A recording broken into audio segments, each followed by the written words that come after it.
नमस्कार, मैं पूजा गौर सावधान इंडिया यूपी फाइट्स बैक में आप सबका स्वागत करती हूँ। अब तक आपने देखा कि यहाँ पे एक सूटकेस मिला है। मैं ऐसी किसी अंकिता को नहीं जानता। आपकी बेटी का नाम ही अंकिता है। मेरी बेटी का नाम अंकिता था, मगर वो 5 साल पहले ही इस दुनिया से चल बसी। अरे सर, कोई 5 साल नहीं हुआ। अगर आपको मेरी बात पे यकीन नहीं आ रहा है तो फिर जाके अंकिता के बाएं पैर को चेक कर लीजिए आप लोग। उसके बाएं पैर पे जले का निशान मिलेगा आपको। ये अंकिता है। एक लापता लड़की के बारे में आप लोगों ने अखबार में छपाया था ना? अंकिता? नहीं साहब, सपना है। हाँ? तुम लोगों के पास कोई सबूत है? मेरे पास उसकी एक फोटो है। आपने देखा कि अंकिता मर्डर मिस्ट्री एक मोड़ पर आकर और भी उलझ गई जब 2 औरतों ने उसकी शिनाख्त सपना के तौर पर की। हालांकि पुलिस की तहकीकात में अंकिता की पहचान अंकिता के तौर पर पुख्ता हो चुकी थी, लेकिन सपना से जुड़ी अंकिता की यह पहचान मुंबई पुलिस के लिए अब भी पर्दे के पीछे थी और इसी राज को बेपर्दा करने के लिए मुंबई पुलिस ने अंकिता के भाई से पूछताछ तेज कर दी। उन 2 औरतों ने जो खुलासा किया वो बेहद चौंका देने वाला था और इसीलिए इस तफ्तीश का दायरा मुंबई से लेकर सीधा यूपी जा पहुंचा। अंकिता हमारे लिए 5 साल पहले ही मर चुकी थी, लेकिन 5 साल पहले जब गोपाल ने बताया कि अंकिता घर छोड़कर चली गई तो हमने उसे ढूंढने की बहुत कोशिश की, लेकिन कहीं भी उसका पता नहीं चला। फिर पता चला कि वो यूपी में है। तो मैं और बाबूजी चले गए उसे ढूंढने यूपी में। देखा तो वो किसी होटल में ठहरी हुई थी।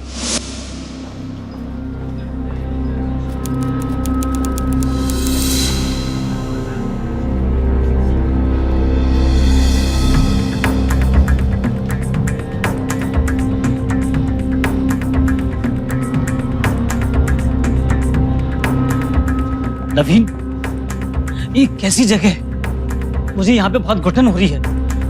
चलो बाहर चलते हैं। अब यहाँ पे बैठ के उसका इंतजार नहीं कर सकते। लगता है हमें किसी ने गलत सूचना दी। मजा आ गया।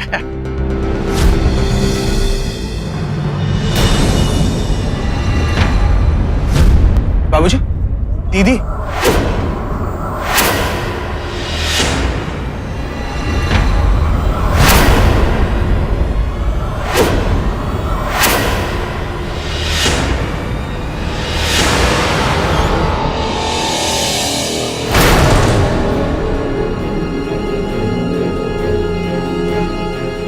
अंकिता दीदी। अरे अंकिता बंकिता नहीं, सपना है मेरी सपना। ऊंचा दाम दिया है मैंने, ऊंचा दाम। नहीं, ये मेरी बहन अंकिता है। अरे चलो हवा आने दो, चले। तुझे शर्म नहीं आती?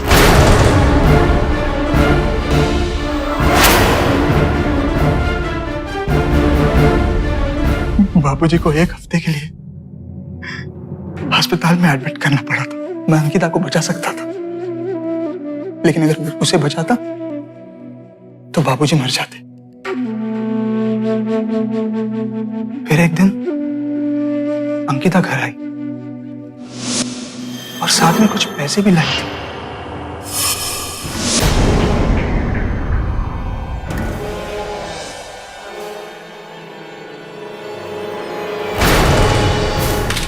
हराम के पैसे से हमारी इज्जत खरीदना चाहती हो? तुम्हारी आंखों में अगर जरा सी भी शर्म बाकी है ना तो निकल जाओ यहां से। फिर कभी अपनी सूरत में दिखाना। चलो निकलो यहां से। हमारी परवरिश का ये सिला दिया तुमने। चलो निकलो। और फिर कभी दोबारा इस घर की दहलीज पे कदम मत रखना, वरना मैं जान ले लूंगा तेरी। चल निकल यहां से। एक पिता के लिए इससे ज्यादा दुख की बात और क्या हो सकती है कि उनकी शादीशुदा बेटी उन्हें इस हाल में मिले। पर क्या हैरान और परेशान होकर किसी भी नतीजे पर पहुंचना ठीक है? क्या अंकिता के पिता ने उसके साथ जो व्यवहार किया वो ठीक था? आखिर क्यों उन्होंने अंकिता से ये सवाल नहीं किया कि वो कैसे जिस्म फरोशी के दलदल में फंसी? कौन है उसकी इस हालत का जिम्मेदार? आखिर क्यों उन्होंने अपनी बेटी को इस दलदल से बाहर निकालने की कोशिश नहीं की? आप ही बताइए। सामाजिक दबाव में आकर अपनी ही बेटी को तिल तिल कर मरने के लिए छोड़ देना किस हद तक जायज है? बोला। सर, यहाँ 2 लड़कियां आई हुई हैं जो अंकिता के बारे में कुछ कहना चाहती हैं। सावंत को बोलो कि उन दोनों लड़कियों को लेके मूनराइज होटल में मिले मुझे, ठीक है? Okay sir. चला, इसके अंतिम संस्कार की तैयारी करो। मैं तुमसे बाद में बात करता हूं।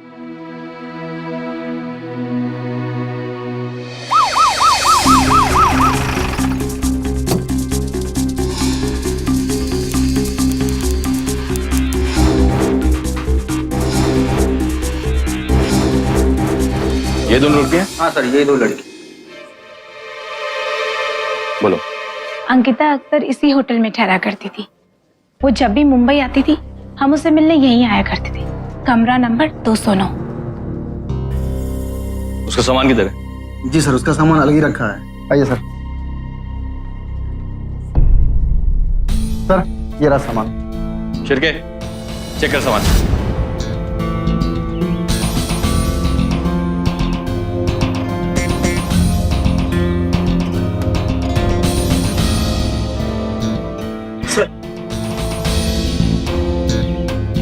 कानपुर का सिनेमा टिकट। सर, एक चिट्ठी मिला। मेरी जान खतरे में है। अगर मेरे साथ कुछ होता है तो उसका जिम्मेदार नेता संजय मिश्रा होगा। संजय मिश्रा नेता कौन है रे? माहिती का? माहिती नहीं है सर। किसी संजय मिश्रा नेता को जानती हो तुम? नहीं सर। अंकिता यूपी में कहाँ रहती है? कानपुर में, लेकिन एग्जैक्ट एड्रेस हमें नहीं मालूम। आप उसके एजेंट विकास को पूछिए ना। विकास? उसने मेरे साथ धोखा करना शुरू कर दिया, इसलिए मेरा उस पर गुस्सा और बढ़ता चला गया। कैसा धोखा? वो छुप छुप के अपने बॉयफ्रेंड से मिला करती थी। उसका नाम विकास था। पता नहीं, मैं ऑलरेडी बहुत इंसल्टेड महसूस कर रहा था, इसलिए मैं वो शहर छोड़ के कानपुर आ गया। वो कानपुर के पीताम्बर नगर नाम की जगह से डील किया करता था।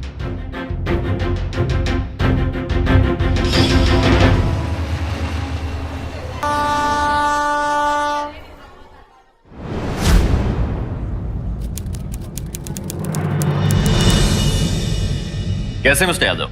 मैं ठीक हूँ, आप कैसे? First class. आने में कोई तकलीफ तो नहीं हुई आपको? No thank you. Mister Shinde. Hello sir. Hello, फरमाइए, क्या मदद कर सकता हूँ मैं आपकी? इंस्पेक्टर यादव, एक केस के सिलसिले में यहाँ पर आया था। शिंदे, इसका नाम सपना है। जिस्म फरोशी के धंधे में थी और उसका कत्ल 10 दिन पहले हुआ है। एक व्यक्ति है विकास, जो उसका दलाल था, और एक तीसरा व्यक्ति है जिसका नाम है संजय मिश्रा। संजय मिश्रा? मुंबई में सपना जिस होटल में रहती थी वहां से हमें एक चिट्ठी मिली है, और इससे अगर कुछ होता है तो उसका जिम्मेदार है संजय मिश्रा, नेता संजय मिश्रा। नेता संजय मिश्रा? देखिए खान साहब, ये नेताजी बहुत पहुंची हुई चीज है, इन पर हम उंगली भी नहीं उठा सकते। इंस्पेक्टर यादव, जुर्म हुआ है, सवालात तो हमें करना ही है।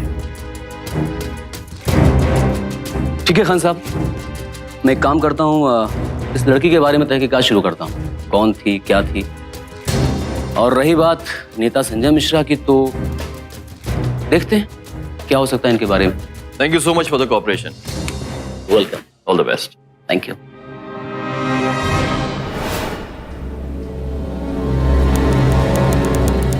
मिश्रा जी, एक यही पुलिस विभाग है जिसे हमारे घर में अंदर आने के लिए किसी जांच की आवश्यकता नहीं होती।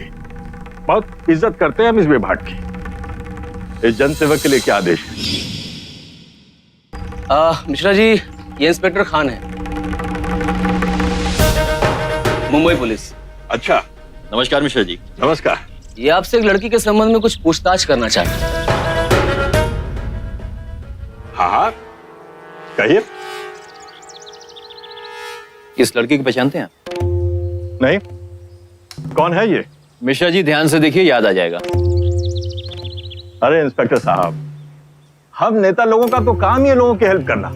तो अब आपको इस केस में कोई हेल्प चाहिए तो बेझिझक कहिए ना। दरअसल इस लड़की को आपकी हेल्प चाहिए मिश्रा जी। ये अपने कातिल की पहचान कराना चाहती है। क्या मजाक है ये? इस लड़की को मरे हुए 10 दिन हो गए मिश्रा जी।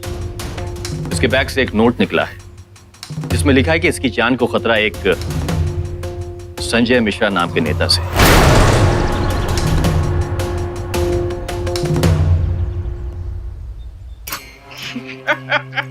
अच्छा हुआ जो आपने बता दिया इंस्पेक्टर साहब, वरना हम तो ये समझ बैठे थे कि अब हमारे प्रांत में हमसे कोई डरता ही नहीं। वैसे इंस्पेक्टर, आपकी जानकारी के लिए आपको बता दूं, केवल इसी शहर में संजय मिश्रा नाम के 1000 से भी अधिक लोग मिल जाएंगे आपको। लेकिन संजय मिश्रा नाम का एक ही नेता है और वो आप हैं।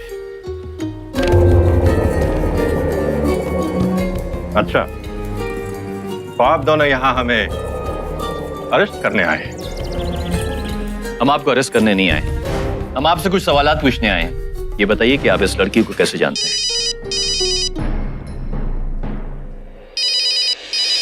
हमें कुछ प्राइवेट बात करनी है। एक मिनट।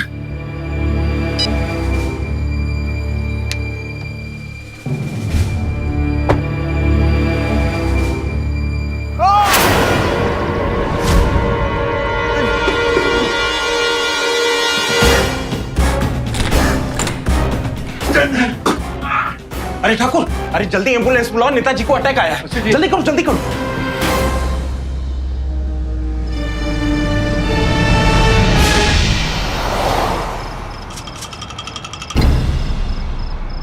और भाई चौरसिया, क्या हाल चाल है? बस बढ़िया है साहब। चौरसिया जी, ये खान साहब हैं, मुंबई पुलिस से आए। अरे सलाम साहब। अच्छा एक बात बताओ, किसी विकास को जानते हो? विकास? कौन विकास साहब?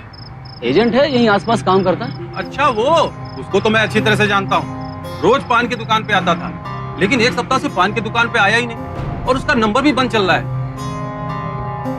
अच्छा, उसका नंबर मिलेगा? क्यों नहीं मिलेगा साहब? एक मिनट। 8976000468। अच्छा चौरसिया, एक काम करो, हमारा नंबर भी लिख लो। जी साहब बताइए। 92 33 43 64 62। ठीक है, और जैसे ही विकास दिखाई दे तुरंत हमको कॉल करो। जी साहब। ठीक है, चलो। अरे सर, पान तो खाइए। सलाम साहब। यही घर है? हाँ, एड्रेस वही बताया था। 2 बजे।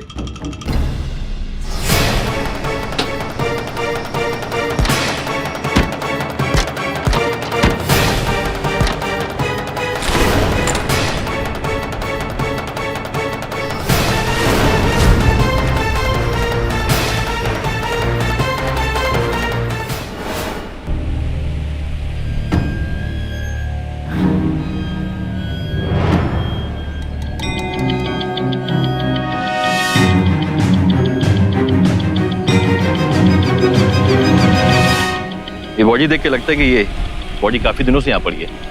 हाँ। क्या हो? पहचान सकते हो इसको? सर, ये तो विकास लग रहा है। पुलिस अंकिता के कातिल की तलाश में विकास को ढूंढ रही थी। वही विकास जिसके लिए अंकिता ने अपने पति को छोड़ा था। पुलिस को यकीन था कि विकास की गिरफ्तारी इस केस पर ज्यादा से ज्यादा रोशनी डाल सकती थी, लेकिन उसी विकास की लाश ने पुलिस को और हिलाकर रख दिया। यहाँ हैरत की बात ये थी कि अंकिता की हत्या हुए 10 दिन बीत चुके थे और विकास की लाश को देखकर भी ऐसा ही कुछ लग रहा था। आखिर यहाँ माजरा क्या था? ये केस 2 राज्यों की पुलिस के लिए हर मोड़ पर चुनौती खड़ी कर रही थी, लेकिन पुलिस भी हर चुनौती का डट कर सामना कर रही थी। और इसी जज्बे के साथ पुलिस अंकिता के कानपुर वाले घर पहुंची।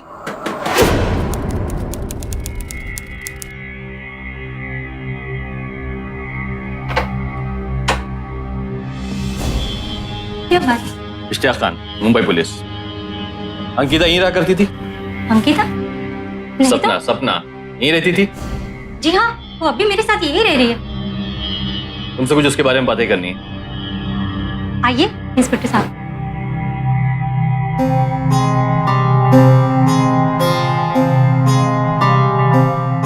तुम कौन हो? मेरा नाम विजया है और सपना मेरे साथ ही रह रही है। लेकिन बात क्या इंस्पेक्टर साहब? 10 दिन पहले सपना का कत्ल हो गया। क्या? किसने मारा? कातिल की तलाश है हमें।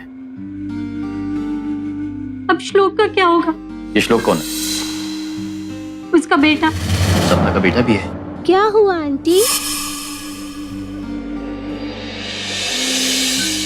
ये श्लोक है। आंटी मेरी मम्मी नहीं आई? आ जाएगी बेटे। आप रोज यही बोलते हो पर वो आती ही नहीं। श्लोक बेटा, आपकी मम्मी आ जाएंगी, मैं उनको लेकर आऊंगा, ठीक है? लेकिन उसके पहले आपको मुझे एक पप्पी देनी पड़ेगी। इसको लेके जाइए। श्लोक का क्या होगा? क्या मैं सपना का एक बार कमरा देख सकता हूँ?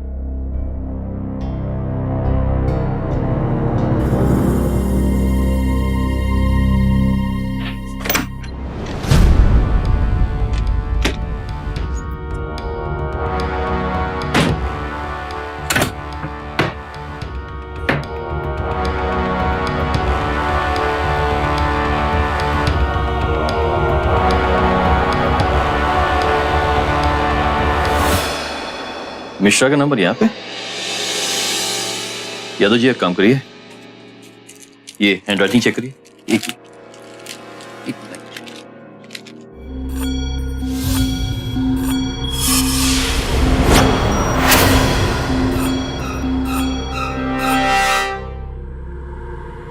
खान साहब, दोनों हैंडराइटिंग सेम है, लेकिन मेरे ख्याल से अगर एक बार किसी एक्सपर्ट से चेक करें तो अच्छा रहेगा। ठीक है, अब एक काम करिए, उस लड़की को बुलाइए।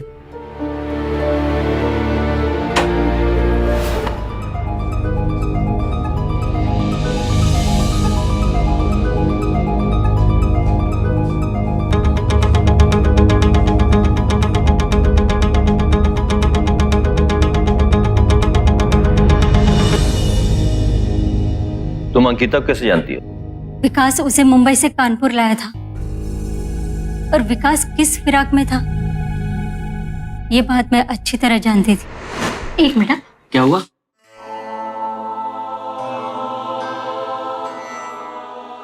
उसे उसके घर वापस भेज दो। अरे मैं इसको यहाँ लेके नहीं आया, बल्कि वो खुद है यहाँ पे अपने हैवान पति और घर वालों को छोड़ के। देखो तुम ऐसा कुछ नहीं करोगे जैसे हम लोगों के साथ किया है। अरे मैं उसके साथ ऐसा कुछ नहीं करने जा रहा, और पैसा कमाना चाहती हो पर कमाएगी कैसे? उसे कुछ काम भी तो नहीं आता। उस वक्त तक अंकिता को पता ही नहीं था कि वो माँ बनने वाली है। बच्चा होने तक विकास ने उसे एक अलग कमरे में रखा, उसका विश्वास जीता, और फिर श्लोक के होने के बाद विकास ने अंकिता से काम करवाना शुरू कर दिया। पहले पहले तो वो उसे डांस बार में सिर्फ डांस करवाया करता था, लेकिन आहिस्ता आहिस्ता उसे जिस्म के सौदे किए। इसको पहनो, तैयार हो जाओ। मैं तैयार हूँ। बोला ना, उसको उतार, इसको पहन। पर इसमें क्या बुराई है? ज्यादा सवाल जवाब ना कर, डांस बहुत हो गया, अब ज्यादा पैसे कमाने का वक्त है, समझे? चल पहन ले।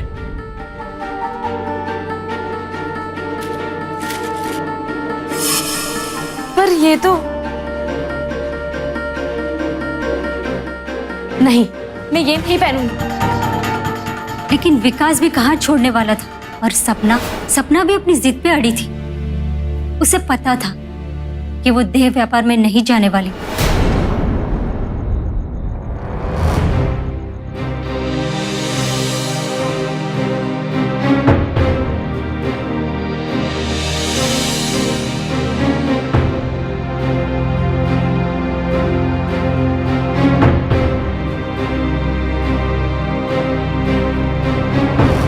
विकास, ये तुम मुझे कहाँ लेकर आए हो?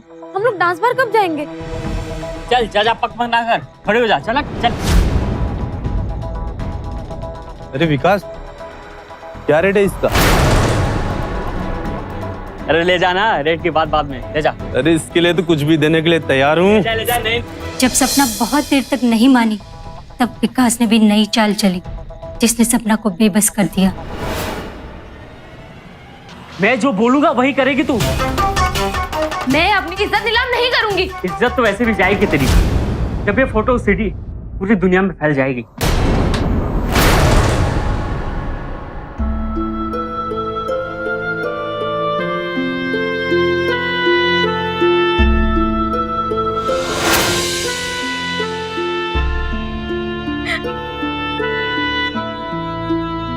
अब सोच क्या करना है? वैसे तुझे तेरे बेटे की जिंदगी भी बनानी है, आखिर सपना हार गई और विकास ने भी उसे धीरे धीरे बड़े बड़े लोगों के पास भेजना शुरू कर दिया। और इस तरह वो अंकिता से सपना बन गई। सपना भी इस जिंदगी से बाहर निकलना चाहती थी, लेकिन उसका काम बढ़ता गया। अब वो सिर्फ बड़े बड़े लोगों से ही मिलती थी और वो ये पूरा खेल समझ चुकी थी। उसे अपने बच्चे के भविष्य के लिए अपनी खूबसूरती को निचोड़ना है, ये बात वो अच्छी तरह समझ चुकी थी। यहाँ तक कि वो विकास को बताए बिना अपने किसी खास कस्टमर से मिला करती थी। और ये बात विकास को खटकने लगी। गोपाल, उसका पति, अपने बच्चे की डिमांड के लिए कानपुर आ पहुंचा। गोपाल अपने बच्चे को सपना से पाना चाहता था और सपना किसी भी हाल में अपने बच्चे को गोपाल को देना नहीं चाहती थी। तो क्या लगता है आपको, अपने बच्चे को पाने की खातिर उसने सपना का कत्ल कर दिया? हाँ, गोपाल सपना के ऊपर बहुत गुस्सा था। वो उसके साथ कुछ भी कर सकता था, मगर इसके पीछे विकास का हाथ भी हो सकता है, क्योंकि सपना ने उसे उसके धंधे से अलग कर दिया था। विकास कैसे कर सकता है? उसकी तो मौत हो गई है। बड़ी बेरहमी के साथ किसी ने उसका कत्ल किया और फिर उसको खाड़ी में फेंक दिया। अच्छा ही हुआ, उसके साथ तो ऐसा ही होना चाहिए था। मुंबई जाने के बारे में सपना ने आपसे कुछ कहा था? वो साल में एक बार मुंबई जरूर जाती थी, लेकिन इस बार वो मुंबई जाने से पहले काफी खुश थी। उसके बाद कई दिनों तक हम उसके लौटने का इंतजार करते रहे। कई बार उसको फोन किया, मगर उसका फोन लग ही नहीं रहा था। वो मुंबई में किससे मिलने गई थी? जहां तक मुझे याद है, उसने किसी मिश्रा का नाम लिया था। उधर मुंबई में इंस्पेक्टर खान के कहने पर मुंबई पुलिस दोबारा गोपाल को उठाती है और उससे सच उगलवाने की कोशिश करती है। पूछताछ के दौरान गोपाल ये तो कबूल करता है कि वो श्लोक को लेने के लिए कानपुर गया था, लेकिन उसने अंकिता का खून नहीं किया। शक की सुई अभी भी गोपाल पर ही टिकी हुई थी और पुलिस को जब तक पूरा इत्मीनान नहीं हो जाता, वो गोपाल को अपनी हिरासत में ही रखने वाली थी। उधर मिश्रा पर भी शक का शिकंजा कसता जा रहा था और पुलिस उससे भी पूछताछ की ताक में थी।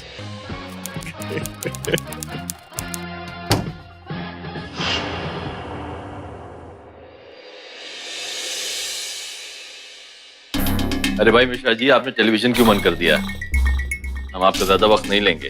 कैसी तबीयत है आपकी? आप लोग फिर परेशान करने आ गए। हम आपसे पहले ही कह चुके हैं कि हम किसी सपना वपना को नहीं जानते। सपना नाम कैसे जानते हैं आप? मुझे यकीन है कि पिछली बार जब मैं आपसे मिला तो ये नाम का जिक्र मैंने नहीं किया था।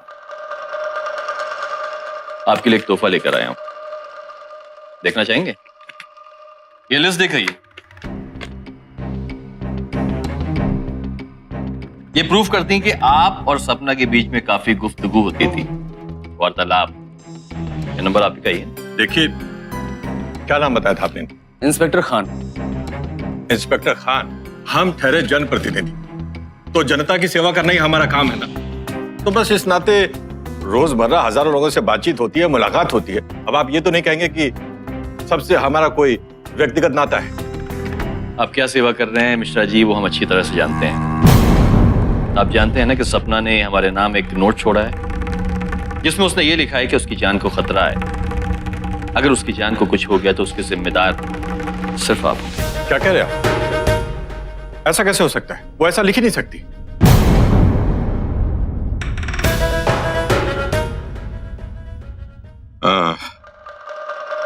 सच तो यह है कि हमने उसकी बहुत हेल्प करने की कोशिश की है। कैसी हेल्प? वो अपने धंधे से बाहर निकलना चाहती थी, तो हमने उसको इस नर्क से निकलवाने का वादा किया था। 13 जुलाई को आप कहाँ थे? सपना के साथ मुंबई गए थे ना? नहीं, हम तो अपने क्षेत्र में ही थे, कानपुर में। आप चाहें तो हमारे कार्यालय से विस्तृत जानकारी निकलवा सकते हैं। बल्कि याद आए, उस दौरान हमने बहुत जरूरी मीटिंग्स अटेंड की थी। हाँ मिश्रा जी, ये अंकिता, I mean, सपना से आप आखिरी बार कब मिले? आखिरी मुलाकात उसकी मौत से कोई 1 हफ्ता पहले। ये दिन हमें इसलिए भी याद है क्योंकि उस दिन हमारी उससे कुछ छोटी मोटी नोकझोंक हो गई थी। कैसी नोकझोंक? ज्यादा एक्साइटेड होने की जरूरत नहीं है इंस्पेक्टर साहब, वो प्यार वाला नोकझोंक था, आप समझ रहे हैं ना। बहुत स्मार्ट लड़की थी वो, जानती थी कि हम उसके प्रति आकर्षित हैं, तो बस हमारी दीवानगी को कैश करना चाहती थी वो। हाथ धोकर पीछे पड़ी थी कि हम उसे कहीं और सेट करवा दें ताकि वो इस पेशे से बाहर निकल सके। औरत से प्यार करने के बाद आदमी बेचारा हो जाता है। औरत चाहे तो उससे कुछ भी करवा सकती है। अच्छा, तो मैं ही मौका क्यों छोड़ूं? तो तुम क्या चाहती हो? आप बोलिए, आप मेरे लिए क्या कर सकते हैं? सब कुछ कर सकता हूं, तुम बताओ तो सही। मैं बस आपकी बन के रहना चाहती हूँ। आपको अच्छा लगेगा अगर आपके होते हुए मैं किसी और के पास जाऊं? बात तो तुम सही कह रही हो, पर चाहती क्या हो? मैं चाहती हूँ आप मुझे एक फ्लैट लेके दे जिसमें मैं अपना एक ब्यूटी पार्लर खोलना चाहती हूँ, और श्लोक का अच्छे स्कूल में एडमिशन। देखो, अगले वीक एक बड़े काम के लिए मैं मुंबई जा रहा हूँ। मुंबई? प्लीज फिर आप मुझे भी अपने साथ ले चलिए ना। तो मैंने कब मना किया है? और हाँ, एक बात और। बस बस, आज के लिए बहुत हो गया, आपसे बातें करती रहोगी क्या? बस यही हमारी अंतिम मुलाकात थी। तो अगले हफ्ते आप मुंबई में नहीं थे? आपसे पहले ही कह चुका कि हम मुंबई गए ही नहीं, अपने क्षेत्र में थे मीटिंग अटेंड करने के लिए। हाँ, वो गई थी मुंबई अकेले। पता नहीं ऐसा क्या कारण था कि मुंबई को लेकर हमेशा एक्साइटेड रहा करती थी वो। बस उसके बाद आप लोगों ने आकर बताया कि उसकी वो अब इस दुनिया में नहीं रही। विकास को जानते हैं आप? विकास? हाँ, वो उसका दलाल है, पर उसके बारे में क्यों पूछ रहे हैं आप? उसे भी किसी ने मार डाला, पिछले हफ्ते उसकी लाश मिली। कहीं आप दोनों ये तो नहीं कहना चाहते कि इन दोनों की हत्या मैंने करवाई है? देखिए, अगर आप लोग ऐसा कुछ सोच भी रहे तो जाइए और जाकर पहले कुछ सबूत लेकर आइए, सॉलिड प्रूफ।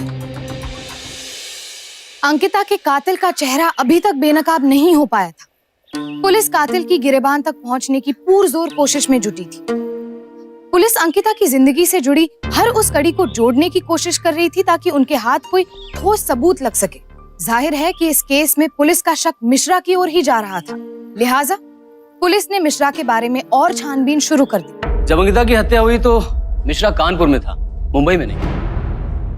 मेरे ख्याल से खान साहब, हमें उसे अरेस्ट करना चाहिए। ये मूव हम ले ही नहीं सकते, इसलिए कि जब तक ये प्रूफ नहीं हो जाता कि जो चिट्ठी हमें मिली है वो अंकिता ने खुद अपने हाथों से लिखी है। खान साहब, ये भी तो हो सकता है कि मिश्रा ने उसे खुद ना मारा, किसी और से, अपने खास आदमी से मरवाया हो। तो ये भी सकता है कि उसने सुपारी दी। Quite possible. आखिर वह है कौन?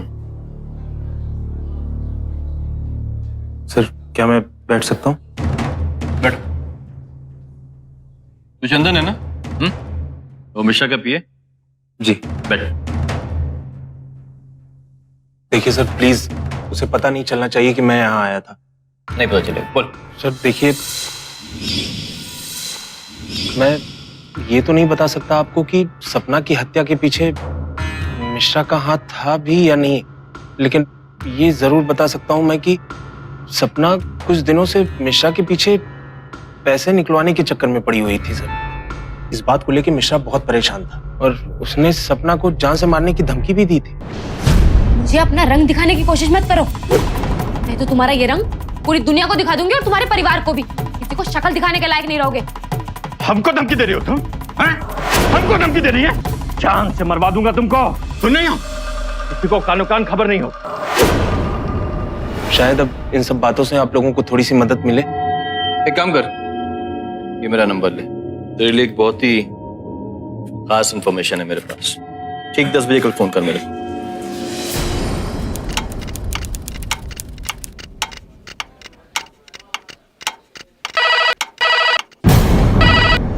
हाँ साहब, चंदन। सर, मैं चंदन बोल रहा हूँ। हाँ हाँ जी चंदन साहब, क्या हाल है? बस ठीक हूँ सर। और नाश्ते में क्या खाया आपने? क्या? मैंने कहा कि आपने नाश्ते में क्या खाया? सर आलू के पराठे। और शाम का क्या प्रोग्राम है? सर अभी तक तो कुछ तय नहीं किया। भाई जब तय कर लीजिएगा तो मुझे फोन कर दीजिएगा, शायद हम भी आ जाएं। सर क्या आपने इन्हीं सब सवालों के जवाब पाने के लिए मुझसे कॉल करने को कहा था? रिकॉर्ड हुआ? जी सर। शिंदे एक काम करो, ये वॉइस क्लिप जो है मुंबई भेजो, उस आदमी की आवाज से मैच करो जिसने सबसे पहले फोन किया था अंकिता की मौत के बारे में। Okay sir. खान साहब, क्या आपको इस बात पे पूरा यकीन है कि चंदन ही यादव जी? यकीन तो नहीं है पूरा, लेकिन हाँ ये आवाज उस आवाज से काफी मिलती है। Very simple. अगर ये फोन चंदन ने किया था तो इसका मतलब है कि ये सारा किया धरा मिश्रा का है। सर हैंडराइटिंग एक्सपर्ट की रिपोर्ट आ गई है। डायरी और नोट की लिखावट दोनों भी अलग अलग है।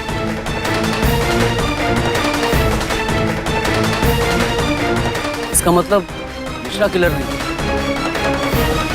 लेकिन कौन है जो उसे फंसाने की कोशिश कर रहा है? कल मिश्रा को फंसाने की कोशिश किसने की थी? चंदन।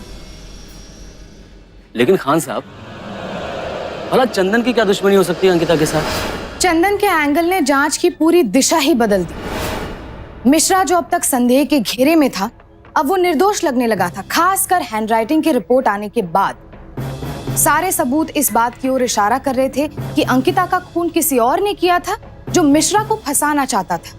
अब चंदन शक के घेरे में था। आखिर क्या दुश्मनी थी चंदन की अंकिता के साथ? क्या चंदन अंकिता को मारकर मिश्रा को फंसाना चाहता था, या फिर इसके पीछे कोई और शामिल था? ये चंदन कौन है? इस नाम का आदमी, हाँ याद आया, मेरे ख्याल से ये बिल्डर इंद्रजीत सक्सेना का आदमी है। सक्सेना या मिश्रा? ठीक से याद करो।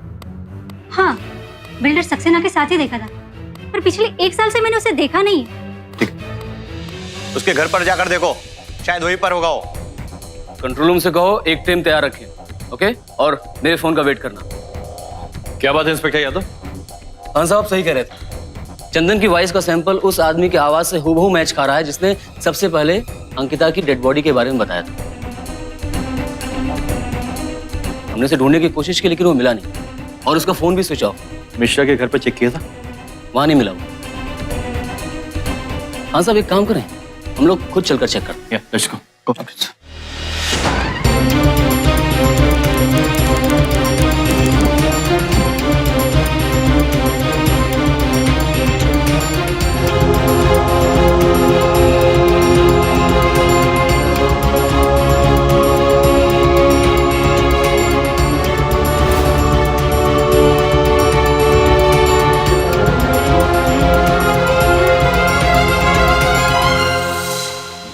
चंदन के घर से जो डॉक्यूमेंट्स मिले हैं सर, उसमें ये पासबुक भी है। बैंक स्टेटमेंट बता रहा है कि अंकिता की हत्या के 4 दिन बाद उसके अकाउंट में 5 लाख रुपए जमा किए। और आपको पता है ये पैसे किस कंपनी ने जमा किए? शक्ति बिल्डर्स। और इस कंपनी का मालिक है इंद्रजीत सक्सेना। और कमाल की बात तो है, जैसा कि विजय ने आपको बताया था, कि चंदन मिश्रा जी के साथ काम करने से पहले इंद्रजीत सक्सेना के लिए काम करता था। लेकिन सवाल ये है यादव जी कि इंद्रजीत सक्सेना चंदन को पैसा क्यों देगा, जबकि वो संजय मिश्रा के यहाँ काम करता है? सर गौर करने वाली बात यह भी है कि बैंक में जो पेमेंट जमा किया गया है वो अंकिता के मर्डर के 4 दिन बाद किया गया है। यादव जी हमें किसी भी तरह चंदन को ढूंढना होगा। बहुत सारे सवाल पूछने हैं उससे।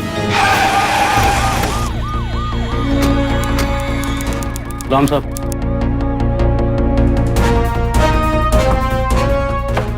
साहब ऑफिस तो बंद है। बंद है जी? कब से बंद है? यही लगभग 10 दिनों से बंद है साहब। इस केस में तफ्तीश को सही दिशा मिल चुकी थी। चंदन की आवाज उस आवाज से मैच हो गई थी जिसने पुलिस को अंकिता की हत्या के बारे में बताया था। एक दूसरा अहम सुराग उसके बैंक अकाउंट की डिटेल से हासिल हुआ, जिससे इंद्रजीत सक्सेना नाम के एक बिल्डर का लिंक पुलिस को मिला। जाहिर तौर पर इंद्रजीत सक्सेना और चंदन एक दूसरे के गहरे राजदार थे, लेकिन अब दोनों ही गायब हो चुके थे। ऐसे में पुलिस ने इंद्रजीत सक्सेना को दबोचने का प्लान बनाया। अरे भाई सक्सेना, कहाँ छिपते छिपाते भागते फिर रहे हो तुम? हैं? ऑफिस क्यों नहीं आते तुम हमारे? अरे सुनो, हम तुम्हारी हेल्प करेंगे ना, हम तुम्हारी सहायता। मीडिया? अरे मीडिया वालों से डरने की क्या आवश्यकता है सक्सेना? ये सब ड्रामा कुछ दिनों का शोर शराबा है, बस कर शांत हो जाएगा, फिर सब कुछ पहले की तरह। अरे मुख्यमंत्री जी से बात किया है हमने तुम्हारे लिए। हाँ, बस कार्यालय आ जाओ तुम, ठीक है? घबराओ मत, जो हो गया सो हो गया। चलो, अब और क्या चाहिए आप लोगों को हमसे? अब आपसे कुछ नहीं चाहिए मिश्रा जी, हमें जो चाहिए था मिल गया।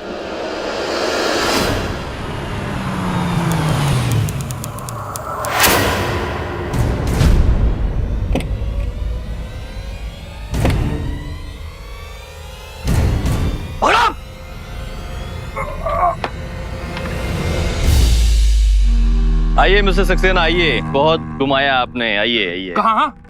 चंदन तुम्हारा आदमी है? हाँ, चंदन मेरा ही आदमी है। मैंने उसे वो मिश्रा के यहाँ रखवाया था ऑफिस में। मेरे पास बिल्डिंग कंस्ट्रक्शन के बहुत सारे प्लान हैं जिन्हें वो पास करवाया करता था। चंदन ने मिश्रा का विश्वास जीत लिया। मैं चंदन को एक मीडिएटर की तरह यूज करना चाहता था इस सारे प्लान के अंदर, और बड़ी आसानी से मेरे बिल्डिंग प्लान पास हो गए। मिश्रा भी उस पैसे में अपना हिस्सा चाहता था, इसलिए मैंने उसे अपने रास्ते से हटाने का निश्चय कर लिया। हमें पता चला कि मिश्रा मुंबई जाने वाला है उस सपना को लेकर। मैंने सोचा कि क्यों ना मैं सपना को मार दूं जिससे मिश्रा पे इल्जाम आ जाए। चंदन रवाना हो गया सपना के एक दिन पहले ही बॉम्बे। हमने बहुत इंतजार किया, 3 दिन तक मिश्रा नहीं पहुंचा। और फिर ये न्यूज़ पता चली कि मिश्रा 3 जुलाई को एक दिन के लिए मुंबई है। चंदन ने मिश्रा को फोन किया और होटल बुला लिया। हेलो, आज रात मिश्रा जी मुंबई आएंगे। अरे आएंगे तब ना, 3 दिन हो गए इंतजार करते करते। अरे आज वो पक्का जाएंगे, तुम 7 बजे होटल पहुंच जाना। ठीक है।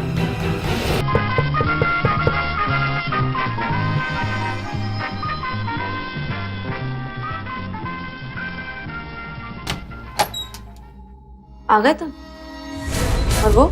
बॉस थोड़ा देर से आएंगे, उन्होंने बोला तुम खाना। ठीक है, रख दो।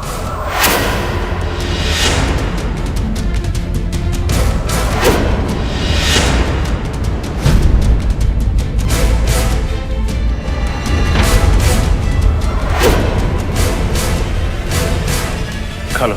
Thank you.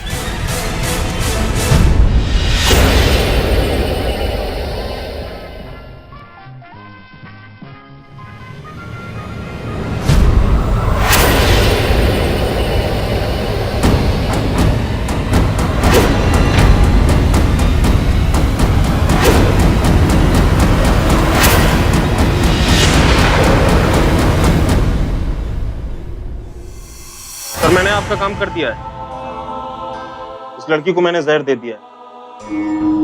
वैसे सर मिश्रा कब तक आ रहा है यहाँ? लेकिन मिश्रा मुंबई कभी है? मैंने अपना प्लान चेंज कर दिया। चंदन ने एक चिट्ठी होटल के रूम में छोड़ दी जिससे पुलिस वहां आती और मिश्रा फंस जाता।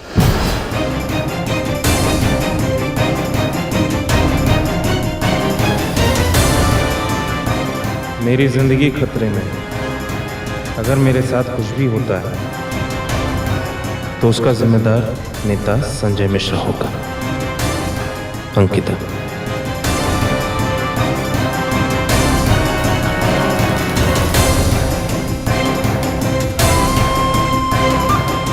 लेकिन विकास को तूने क्यों मारा? चंदन विकास का दोस्त था और उसने इस सारे खेल के बारे में विकास को बता दिया था। ऐसे में मैं क्या करता?